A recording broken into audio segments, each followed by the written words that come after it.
These are your BYU-Idaho Radio morning headlines for Thursday, September 26, 2024. Thanks for tuning in. I'm Austin Pace.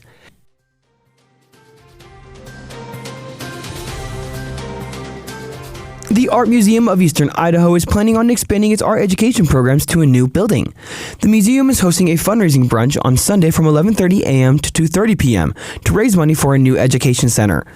Museum Communications Director Chloe O'Loughlin said the community's response to the plans for the new center have been supportive, with many people giving back to the museum through donations. We've been a community-based museum pretty much since the beginning. We live to serve the community. We really try very hard to be there for all aspects of our community, regardless of income, regardless of family size. It definitely shows that we've been working hard and doing well because the community that has come to back us has been absolutely incredible. The Education Center will still include child, youth, and adult classes, as well as the different workshops such as watercolor painting, oil painting, sculpture, and clay workshops. New additions with the Education Center will include a printmaking studio and ceramic studio, both of which will be accessible outside of the museum's regular hours. O'Loughlin said the thing she is looking forward to the most with the new center is the wraparound patio with a view of the Snake River. When it comes to artwork, we can't have windows everywhere just because of how sunlight affects artwork over time. So I think having access to see the actual view that we have behind our museum is going to be really stunning. Ground has not yet broken for the new education center, but O'Loughlin said the blueprints are drawn and there are plans to start construction in the next few years, with a 3-year capital campaign already underway to fund the project. Proceeds from the brunch on Sunday will go toward the museum and funding for the new education center.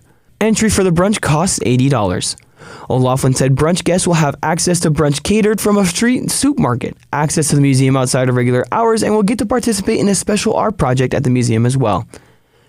To purchase tickets for the brunch, visit the museum's website at theartmuseum.org/Sunday-brunch. If you can't come to the brunch, there are other ways to contribute as well. To donate to the museum online, visit theartmuseum.org/support-TAM. The Department of Health and Welfare is issuing a health advisory for the west side of Henry's Lake near Island Park, urging caution when recreating in or near the water. DHW works closely with the Eastern Idaho Public Health and the Idaho Department of Environmental Quality to identify, respond to, and monitor cyanobacteria harmful algal blooms. Recent samples of Henry's Lake showed high amounts of toxin-producing cyanobacteria. The toxins they produce can be harmful to people, pets, and livestock. When recreating near or in the west side of Henry's Lake, the DHW recommends taking some precautionary measures to ensure safety. They say to avoid swimming, wading, or other contact with the water, and take extra care to ensure children do not drink or get water on them. Do not drink or cook with the water. Boiling or filtering the water does not remove the toxins and can increase the risk of becoming sick. Wash hands thoroughly in clean water after handling fish or objects from the water. If you choose to eat fish, clean and wash fish thoroughly in uncontaminated water. Toxins can build up in the fish, and the risk that poses for people is still unknown. Watch for symptoms. If you touch or swim in the water or breathe in water droplets, you might experience a rash, hives, red eyes, wheezing, coughing, or shortness of breath. If you swallow the water, you might have stomach pain, diarrhea, or vomiting. You may experience headaches, muscle weakness, or dizziness. If your liver is damaged, skin might turn yellow and you will have dark urine. If you think you may be sick with the toxins from cyanobacteria, consult your healthcare provider or call the Poison Center at 800-222-1222.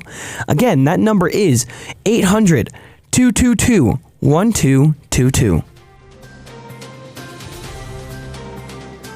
The Idaho Falls Fire Department responded to a structure fire on the 1000th block of Mojave Street Wednesday afternoon. The Idaho Falls Bonneville County Emergency Communications Center received a 911 call around 2:30 p.m. that a small 10-by-10 shed was on fire near a house. Firefighters immediately responded and rushed to the scene. The fire was quickly extinguished before it could spread to any adjacent structures. However, the exterior of the adjacent home experienced heat damage due to the blaze. One person was transferred to a local hospital by the Idaho Falls Fire Department ambulance. The cause of the fire remains under investigation by the Idaho Falls Fire Department Investigation and Prevention Division.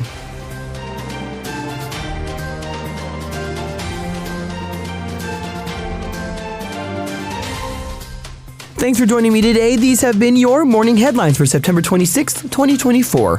We've got more great content for you anytime you want it. Just search for BYU-Idaho Radio on your favorite podcast app.